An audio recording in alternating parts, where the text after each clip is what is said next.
હવે આપણે આજે નવા ચેપ્ટર પર જઈએ. છઠ્ઠું ચેપ્ટર ત્રિકોણ અને તેના ગુણધર્મો. ત્રિકોણ વિશેની માહિતી તો તમને મળેલી જ છે, તમે જાણો છો. છતાં પણ ત્રિકોણ માટે હજુ વધારે તમારે સમજવાનું છે, આગળ પણ ખૂબ સમજવાનું છે. ત્રિકોણ એ 3 રેખાખંડો વડે રચાતી બંધ આકૃતિ છે. જુઓ, ખુલ્લી આકૃતિ નહીં. આવું કોઈ દોરે કે આને ત્રિકોણ કહેવાય તો આને ત્રિકોણ ન કહેવાય. કોઈ આમ દોરે આને ત્રિકોણ કહેવાય ન કહેવાય. કેમ? ખુલ્લી આકૃતિ છે, બંધ આકૃતિ હોવી જોઈએ. 3 રેખાખંડો વડે રચાતી આકૃતિને ત્રિકોણ કહેવાય તો કે ન કહેવાય. ત્રિકોણને કુલ 6 અંગો હોય, એમાં 3 શિરોબિંદુ એ, બી અને સી, અને તે રીતે 3 બાજુઓ રેખાખંડ એ બી, રેખાખંડ બીસી અને રેખાખંડ એસી અથવા તો સીએ. તો કુલ એને 6 અંગો હોય છે. આ મહત્ત્વના સવાલ કેટલી વાર તમને એકદમ કોમન સવાલ તરીકે પૂછવામાં આવે છે. હવે ત્રિકોણની અંદર આપણે કોઈપણ ખૂણા અને તેની સામેની બાજુ એનો વિચાર કરીએ તો ખૂણા એની સામેની બાજુ કઈ થશે? ખૂણા એની સામેની બાજુ, એની સામેની બાજુ કઈ? તો એની ઉપરથી તમારે બેસીને જોવાનું, એક્ઝેક્ટ સામે. તો એની સામે જોશો તો તમને દેખાશે રેખાખંડ બીસી. ખૂણા બીની સામેની બાજુ કઈ?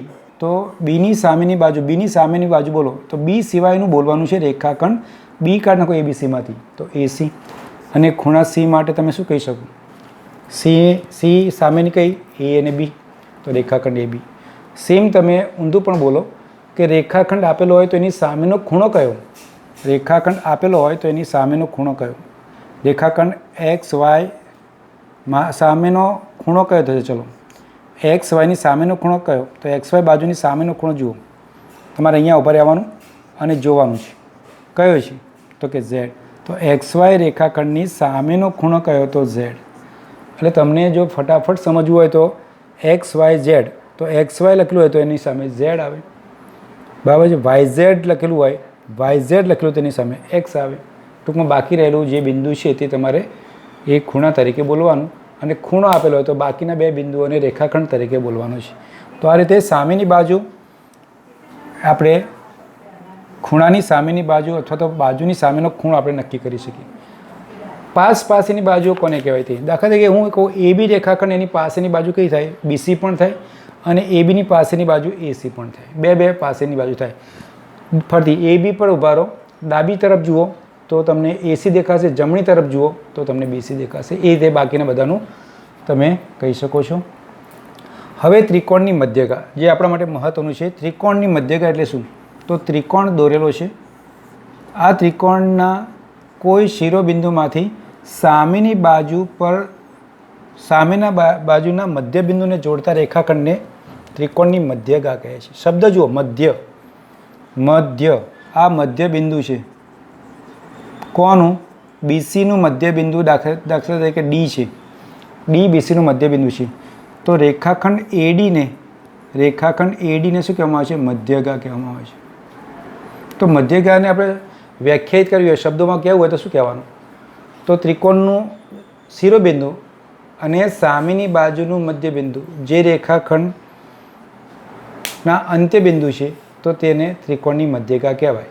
અથવા જે રેખાખંડનું બરાબર એક અંત્યબિંદુ શિરોબિંદુ છે અને બીજું સામેની બાજુનું મધ્યબિંદુ છે તો તે રેખાખંડને ત્રિકોણની મધ્યગા કહે છે.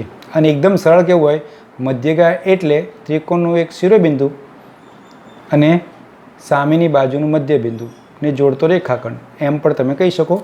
તમારી ભાષામાં કેવો એક્ઝેક્ટ એનો શબ્દ આવે એ જરૂરી નથી, પણ તેનો મિનિંગ તમારે જળવાઈ રહેવો જોઈએ. તો આવી ત્રિકોણની કેટલી મધ્યગા દોરી શકાય? તો હું દોરું છું એડી, એ રીતે સમજો કે આ મેં દોરી, આ ઈ મધ્યબિંદુ છે એસીનું, તો થશે બીઈ, અને આ રીતે મેં દોર્યું આ સી એફ. તો આ જે છે ત્રિકોણની 3 મધ્યગાઓ મળે, અને મધ્યગાઓનું છેદબિંદુ અંદરની બાજુએ જ મળે. મધ્યગાનું છેદબિંદુ જેને આપણે જી કહીશું, જેને કહેવામાં આવે છે મધ્ય કેન્દ્ર. જુઓ, મધ્ય કેન્દ્ર અલગ છે, મધ્યબિંદુ અલગ છે. મધ્યબિંદુ એ રેખાખંડનું હોય, અને મધ્ય કેન્દ્ર એ ત્રિકોણનું હોય. તેથી યાદ રાખો કે મધ્યગાઓ ક્યાં આવેલી હોય? તો ત્રિકોણના અંદરના ભાગમાં જ હોય. ક્યારેય મધ્યગા ત્રિકોણની બહાર હોય નહીં. મેં ત્રિકોણ દોર્યો, કોઈ આવો ત્રિકોણ, મેં આવો કોઈ ત્રિકોણ દોર્યો છે રેન્ડમ, સમજો કે મેં આવો કોઈ ત્રિકોણ દોર્યો, તો એની મધ્યગા મારે દોર્યો હતો, તો એથી મારે મધ્યગા દોરી છે, તો મારે શું એક્ઝેક્ટ આને મધ્ય બિંદુ સાથે જ આવશે, તો આ મારી એના માટેની મધ્યગા થશે. તો કેટલી મધ્યગા મળે? સવાલ પહેલો, 3 મધ્યગાઓ. મધ્યગાઓ ત્રિકોણના અંદરના ભાગમાં કે બહારના ભાગમાં? તો કે ત્રિકોણના અંદરના ભાગમાં. ત્રિકોણના મધ્યગાઓના છેદ બિંદુ, 3 મધ્યગાઓ જે બિંદુએ મળે છે તેને શું કહેવામાં આવે છે? ત્રિકોણનું મધ્ય કેન્દ્ર. હવે એ જ રીતે ત્રિકોણનો વેધ. ત્રિકોણનો વેધ જોઈએ. જો ત્રિકોણનો વેધની અંદર ત્રિકોણનું કોઈ શિરોબિંદુ, સમજો કે આ ત્રિકોણનું કોઈ શિરોબિંદુ છે અને એની સામેની બાજુ પર લંબ રેખાખંડ દોરવામાં આવે તો એને ત્રિકોણનો વેધ કહેવામાં આવે છે. દાખલા તરીકે DM, ત્રિકોણના કોઈ શિરોબિંદુમાંથી સામેની બાજુ પર દોરેલ લંબ રેખાખંડને આને કહેવામાં આવે છે વેધ. વેધનો બીજો મિનિંગ સાદો કહેવો હોય તો ઊંચાઈ. તો આ ત્રિકોણની હાઇટ કેટલી છે? તો ત્રિકોણની હાઇટ તમે ક્યાંથી માપશો? એક્ઝેક્ટ આમ માપાય. કોઈ વ્યક્તિની હાઇટ માપવી હોય, આ વ્યક્તિની હાઇટ માપવી છે તમારે, તો તમે કેવી રીતે માપશો? તો એને સીધો ઉપર રાખશો અને પછી માપશો કે આટલી એની હાઇટ છે. કોઈ એવું ના માપી શકે કે અહીંયાથી આટલી હાઇટ છે એની, હવે આટલી હાઇટ માપે તો ત્રાસી હાઇટ ના હોય, એકદમ લંબ હાઇટ હોય. એટલે મતલબ આ ત્રિકોણની હાઇટ છે, ત્રિકોણનું ઊંચાઈ છે. BCને જો તમે EFને જો તમે પાયો ગણો તો આ પાયા પરનો વેધ છે. પાયા પરનો વેધ છે. કેટલા વેધ મળે? તો હું આ દોરું છું, બીજો આ સમજો કે અહીંયા છે, ત્રીજો અહીંયા છે. આ રીતે અલગ અલગ 3 વેધ મળે. ત્રિકોણને પણ 3 વેધ મળે. તો બધા વેધ અંદર જ હોય કે બહાર પણ હોઈ શકે કે એની ઉપર પણ હોઈ શકે? તો જોઈએ આપણે. તો મેં આ જે દોર્યું છે એ ત્રિકોણનો પ્રકાર છે લઘુકોણ. ત્રિકોણના પ્રકાર તમને ખ્યાલ છે. ત્રિકોણના પ્રકારો આપણને ખબર છે, ખૂણાની દ્રષ્ટિએ 3 પ્રકારો છે. કયા કયા? લઘુકોણ, ગુરુકોણ અને કાટકોણ. અને બાજુની દ્રષ્ટિએ જોઈએ, લઘુકોણ ત્રિકોણ, ગુરુકોણ ત્રિકોણ અને કાટકોણ ત્રિકોણ. આ 3 પ્રકાર છે. અને બાજુની દ્રષ્ટિએ જોઈએ તો સમબાજુ ત્રિકોણ, સમદ્વિબાજુ અને વિષમ બાજુ. આના વિશે પણ તમે ભણી ગયેલા છો. લઘુકોણ ત્રિકોણ છે, બધા ખૂણાઓ જે હોય તે 90 કરતાં ઓછા માપના હોય, મતલબ બધા લઘુકોણ જ હોવા જોઈએ, તો એને લઘુકોણ ત્રિકોણ કહેવાય. સમજો હું કાટકોણ ત્રિકોણ દોરું અને વેધ દોરું છું, કાટકોણ ત્રિકોણ અને વેધ દોરું છું, તો આ ABC, એમાં એથી હું વેધ દોરું. આ ત્રિકોણની હાઇટ કેટલી? સમજો કે આ તમે ઊભા છો તો તમારી હાઇટ કેટલી? તો આટલી હાઇટ થાય. તો આ પોતે જ વેધ થઈ જાય છે. ત્રિકોણની બાજુ એ પોતે વેધ થઈ જાય છે. તો આ વેધ ક્યાં આવ્યો? અંદર આવ્યો કે બહાર આવ્યો? તો ત્રિકોણની ઉપર આવ્યો. ત્રિકોણ એટલે અંદરનો ભાગ નહીં, ત્રિકોણ એટલે બહારનો ભાગ નહીં. ત્રિકોણ એટલે પોતાની જે રેખાખંડની જે આપણી લાઈન છે તે આપણે એને ત્રિકોણ કહીએ છીએ. તો ત્રિકોણનો વેધ એ ત્રિકોણ પર જ છે. તો આ મેં અહીંયાથી એથી દોર્યો, સમજો કે મારે બીથી દોરવા હોય તો હું બીથી દોર્યો તો અહીંયા દોરીશ. હા, બરાબર છે. અને સીથી દોરવા દાખલા તરીકે તો હું સીથી દોરવા છે તો અહીંયા દોરીશ. સીથી ઉપર આવે તે રીતે દોરીશ. તો સીથી દોરવા માટે આમ દોરીશ તો ત્રાંસું થશે, આમ દોરી બહાર જશે તો સીથી દોરશો એક્ઝેક્ટ પાછો એની ઉપર જ આવશે, એની ઉપર જ આવશે. તો અહીંયા તમે જુઓ, આ પણ વેધ બને છે. અને જો ત્રિકોણને પાયો હું આ AB લઈ લઉં તો BC પણ એનો વેધ બને છે. તો અહીંયા આગળ તમને વેધ કયા કયા મળ્યા? 1, 2 અને 3. આ વેધનું જે છેદ બિંદુ છે અહીંયા B મળે છે. અહીંયા વેધનું છેદ બિંદુ અહીંયા મળે છે, જેને H કહેવામાં આવે છે, H કહેવામાં આવે છે અથવા B કહેવામાં આવે છે. લંબ કેન્દ્ર કહેવામાં આવે છે, જેને લંબ કેન્દ્ર કહેવામાં આવે છે. લંબ કેન્દ્ર, લંબ કેન્દ્ર. હવે સમજો કે મેં ગુરુકોણ ત્રિકોણ દોર્યો છે. ગુરુકોણ ત્રિકોણ, આવો ગુરુકોણ ત્રિકોણની અંદર હું સમજો કે વેધ દોરું છું. આ મારું બિંદુ છે X, આ Y અને આ Z. તો આની હાઇટ કેટલી ગણાય? કોઈ ઝાડ આ રીતે ઊભું હોય, કોઈ ઝાડ આ રીતે ઊભું છે, સમજો કોઈ ઝાડ આ રીતે ઊભું છે, તો એની હાઇટ તમે શું આમ માપશો? ત્રાસી માપશો? ના, તમે અહીંથી માપશો. આ ઝાડની હાઇટ આટલી છે એમ, ઓકે, તો આ જે છે એની હાઇટ મારે માપી હશે, હું બહારની તરફ જઈશ પણ અહીંયાથી હું માપીશ. આ ત્રિકોણનો વેધ બનશે, વેધ, આ વેધ બનશે. દાખલા તરીકે મેં નામ આપ્યું XM. XM ત્રિકોણનો, હવે ત્રિકોણનો વેધ ક્યાં આવ્યો? અંદર આવ્યો, ઉપર આવ્યો, અહીંયા આગળ બે જગ્યાએ, અહીંયા બહાર આવ્યો. તો ગુરુકોણ ત્રિકોણ છે આ ગુરુકોણ ત્રિકોણ છે. તો ગુરુકોણ ત્રિકોણમાં ત્રિકોણનો વેધ બહાર આવે છે. બધા બહાર નથી આવતા. દાખલા હું અહીંથી દોરીશ તો આની ઉપર આવશે. દાખલા હું અહીંયાથી દોરીશ, અહીંયાથી, તો તમારે એને ચેક કરવાનું છે. અહીંયાથી દોરીશ તો ક્યાં આવશે? તો તમારે અહીંયા જ આવશે, સીધો ઉપર. તેથી તમે જોઈ શકો કે લઘુકોણ ત્રિકોણમાં, કાટકોણ ત્રિકોણમાં અને ગુરુકોણ ત્રિકોણમાં તો તમને સવાલ પૂછાય કે ત્રિકોણના વેધ હંમેશા ત્રિકોણના અંદરના ભાગમાં જ હોય? ના, જરૂરી નથી. લઘુકોણ ત્રિકોણ હોય તો અંદર હોય, કાટકોણ ત્રિકોણની અંદર ઉપર હોય અને ગુરુકોણ ત્રિકોણમાં બહાર પણ આવે છે. તો આ રીતે ત્રિકોણના વેધ અને ત્રિકોણની મધ્યગાની સમજ પાકી કરી લો. મધ્યગા એટલે શું? ફરતી. જે રેખાખંડનું એક અંત્યબિંદુ શિરોબિંદુ છે ત્રિકોણનું ને બીજું અંત્યબિંદુ સામેની બાજુનું મધ્યબિંદુ છે, એવા રેખાખંડને ત્રિકોણની મધ્યગા કહેવાય. મધ્યગા, મધ્યગા એટલે જવું, મધ્યમાંથી જવું. અને આનો મતલબ છે વેધ. વેધનો મતલબ છે હાઇટ, ઊંચાઈ. ઊંચાઈ કેવી રીતે માપો? તો તમને ખબર છે કે તમે એકદમ પહેલાં સપાટી નક્કી કરો અને પછી એ કેટલું ઉપર જાય છે એ જુઓ. તો તમારે અહીંયાથી દોરશો તો નાનું ત્રાંસું થશે, અહીંયાથી દોરશો ત્રાંસું થશે, તો અહીંયાથી એક્ઝેક્ટ કાટખૂણે તમારે જવું પડે. એટલે વેધની વ્યાખ્યા શું આપી? ત્રિકોણના કોઈ શિરોબિંદુમાંથી સામેની બાજુ પર દોરેલા લંબ રેખાખંડને ત્રિકોણનો વેધ કહે છે. તો આ બધી વાતો તમારે સમજવાની છે. ત્રિકોણની બાજુઓ વિશે ફરતી કદાચ ખ્યાલ ના હોય તો કહી દઉં. લઘુકોણ ત્રિકોણ કોને કહેવાય? જેના બધા ખૂણા લઘુકોણ હોય તેને લઘુકોણ ત્રિકોણ કહેવાય. ગુરુકોણ ત્રિકોણ કોનો એક ખૂણો, બધા ખૂણાને એક ખૂણો ગુરુકોણ હોય તો તેને ગુરુકોણ ત્રિકોણ કહેવાય, બાકીના લઘુકોણ હોય. કાટકોણ ત્રિકોણ કોને કહેવાય? જેનો એક ખૂણો કાટખૂણો હોય, બાકીના બે લઘુકોણ હોય, તો એને કાટકોણ ત્રિકોણ કહેવાય. સમબાજુ ત્રિકોણ કોને કહેવાય? સમબાજુ ત્રિકોણ એટલે શું? જેની બધી બાજુઓ સમાન છે, સરખી છે. સમદ્વિબાજુ એટલે શું? દ્વિ એટલે બે. સમદ્વિબાજુનો મતલબ બે બાજુઓ, જેની બે બાજુઓ સમાન છે. દાખલા તરીકે આવો ત્રિકોણ મેં દોર્યો તો સમદ્વિબાજુ ત્રિકોણ થશે, જેની બે બાજુઓ સમાન છે. આ દાખલા 4 સેમી છે, આ 4 સેમી છે અને આ 3 સેમી છે, તો આ સમદ્વિબાજુ. અને વિષમ બાજુ કઈ?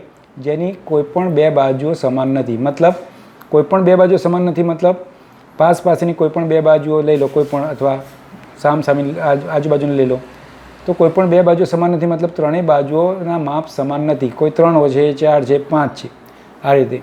તો એને આપણે વિષમ બાજુ ત્રિકોણ કહીએ છીએ. તો આ રીતે તમે જુઓ. હવે આપણે એને ધ્યાનમાં રાખીને આપણું સ્વાધ્યાય 6.1 કરીએ. સ્વાધ્યાય 6.1 તમારી બુક ખોલો અને એમાં સ્વાધ્યાય 6.1 મારી સાથે કરતા જાઓ. સ્વાધ્યાય 6.1 પાના નંબર તમે જુઓ, ચોપડીમાં કયું છે? પાના નંબર 116 આપ્યું છે. પહેલું, ત્રિકોણ PQRમાં DAQRનું મધ્યબિંદુ છે. એના પરથી તમારે જવાબ આપવાના છે. આકૃતિ તમે જોઈ લો તો આ રીતનું આપ્યું છે તમને PQR. આ R થોડો લંબાયેલો છે, આ PQ અને R. એમાં વેધ કોણ છે? તો આ વેધ છે, M. આ વેધ છે. અને મધ્યગા કોણ છે? તો આ મધ્યગા છે. મધ્યગાનો મતલબ આ અંતર અને આ અંતર સરખું હોય. મધ્યગાનો મતલબ D થી Qનું અંતર અને D થી Rનું અંતર સમાન હોય. તો પહેલો સવાલ છે PM ખાલી જગ્યા છે. ચલો, PM શું છે? પહેલો PM રેખાખંડ એ શું છે? બોલો, PM શું છે? તો વેધ છે. શું છે? વેધ. ચલો બીજું, PD રેખાખંડ PD ખાલી જગ્યા છે. રેખાખંડ PD શું છે? બોલો, આ રેખાખંડ. તો આ મધ્યબિંદુ છે, D એ મધ્યબિંદુ છે. કોનું? રેખાખંડ QRનું. તેથી આપણે એને શું કહેવાય? આપણે એને મધ્યગા કહીશું. તો તમારે જવાબ લખવાનો છે કે રેખાખંડ PD એ મધ્યગા છે. હવે એમ કહે છે કે QMનું માપ, આ QMનું માપ તમે જોઈ લો, અને બીજું MRનું માપ સરખું થશે? QMનું માપ અને MRનું માપ સરખું થશે? તો કે ના. તો ત્રીજાનો જવાબ છે ના, સરખું થાય નહીં. કોનું સરખું થાય? મધ્યબિંદુથી D થી Qનું માપ અને D થી Rનું માપ સરખું થાય. એટલે મધ્યબિંદુની અંદર આપણને બરાબર ફરતી સમજાવી દઉં. મધ્ય બિંદુ વખતે તમારે જુઓ ધ્યાનથી, આ રીતે A B C આવું આ D મધ્ય બિંદુ હોય તો આ માપ અને આ માપ કેવા થવા જોઈએ? સરખા. આ માપ અને આ માપ સરખા થવા જોઈએ. તો મધ્ય ગાનું જે બિંદુ છે, અંત્ય બિંદુ, મધ્ય બિંદુ, તેનું અંતર જુઓ Q થી અને R થી સેમ હોય. પણ આ વેધનું જરૂરી છે નહીં. પણ સમબાજુ ત્રિકોણ હોય તો વેધ અને મધ્યગા સમાન થાય. સમદ્વિબાજુ ત્રિકોણ હોય તો એમાંનો એક વેધ એ જ એની મધ્યગા થાય. સમજો કે મેં સમબાજુ ત્રિકોણ દોરેલો છે, તો સમબાજુ ત્રિકોણની અંદર બધી બાજુ સરખી છે, હું એના મધ્યગા દોરીશ કે વેધ દોરીશ, સેમ ટુ સેમ થશે, કોઈ ફરક પડશે નહીં. તો આ બધા સેમ થશે. સમબાજુ ત્રિકોણ હોય તો જ મધ્યગા એ જ વેધ બને છે. કયા ત્રિકોણમાં? સમબાજુ ત્રિકોણમાં. સમબાજુ ત્રિકોણમાં. ચલો એના પછીનો આપણે સવાલ પૂછ્યો છે કે નીચેના માટે કાચી આકૃતિ દોરો. પહેલું આપ્યું છે કે ત્રિકોણ ABCમાં BE મધ્યગા છે. ત્રિકોણ ABCમાં BE મધ્યગા છે. ચલો બીજાનો પહેલો કરો. ત્રિકોણ ABCમાં BE મધ્યગા છે. તો ત્રિકોણ ABC દોરવાનું, એમાં ABC દોર્યા પછી BE મધ્યગા બતાવી દે. આ તમારી આકૃતિ પૂરી. આ માપ અને આ માપ સરખું બતાવવાનું. આ મધ્યગા છે, BE મધ્યગા છે. ચલો પછી ત્રિકોણ PQRમાં PQ અને PR ત્રિકોણના વેધ છે. ચલો બીજું, PQR ત્રિકોણ છે, એમાં કોણ?